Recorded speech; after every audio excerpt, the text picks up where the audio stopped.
जैसे आप मानचित्र जो कार्टोग्राफी है उसमें बेसिक क्वेश्चनों पर ज़्यादा काम करना है। जैसे मैं यहाँ कुछ क्वेश्चन पर डिस्कशन कर रहा हूँ।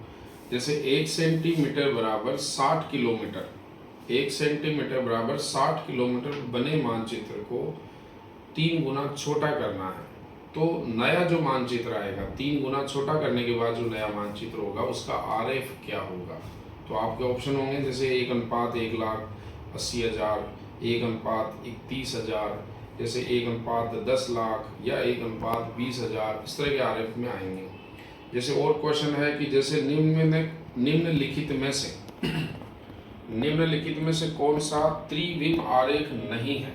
अब इस क्वेश्चन में मेंशन किया गया है कि कौन सा त्रिविम आरेख नहीं है, तो नहीं पे आपको गोला करना है, फिर ऑप्शन में जाना है और फिर ऑप्शन को भी सॉल्व करने की कोशिश करना है ताकि क्वेश्चन आपकी ज़्यादा सही हो और गलतियाँ कम हो। जैसे यहाँ पहला ऑप्शन है घन आरेख, तो घन आरेख तो त्रिविम आरेख है।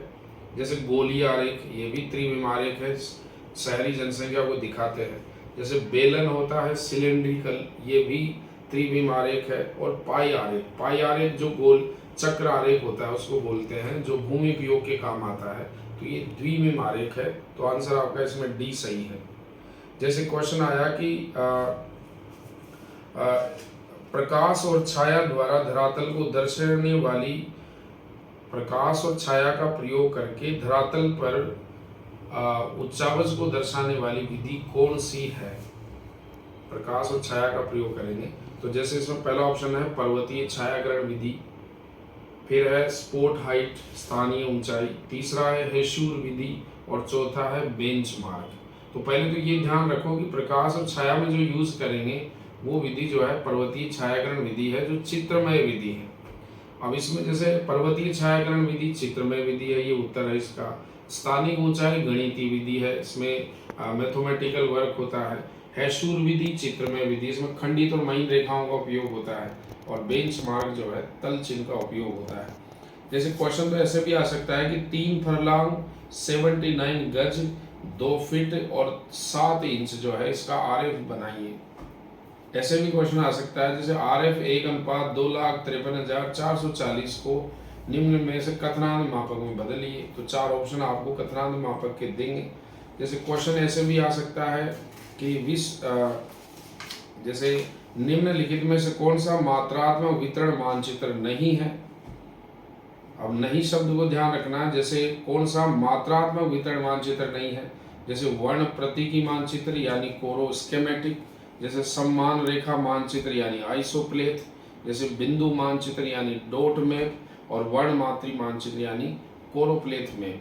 तो इसमें वर्ण प्रतीकी जो है वो अमात्रात्मक मानचित्र यानी गुणात्मक मानचित्र है, बाकी सभी मात्रात्मक है।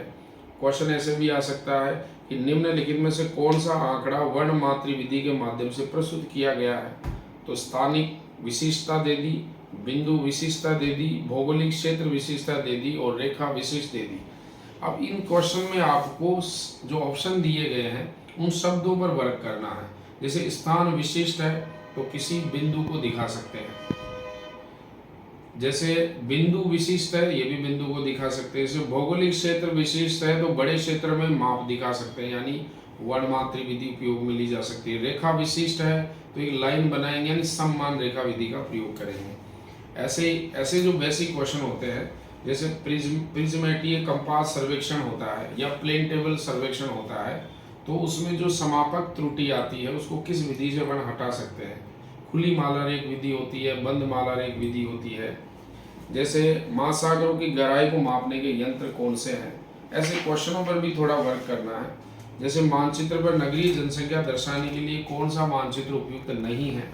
तो वृत्त आरेख है, विभाजित वृत्त आरेख है, गोला आरेख है, हेशूर आरेख है, ऐसे में डिस्कशन करना है।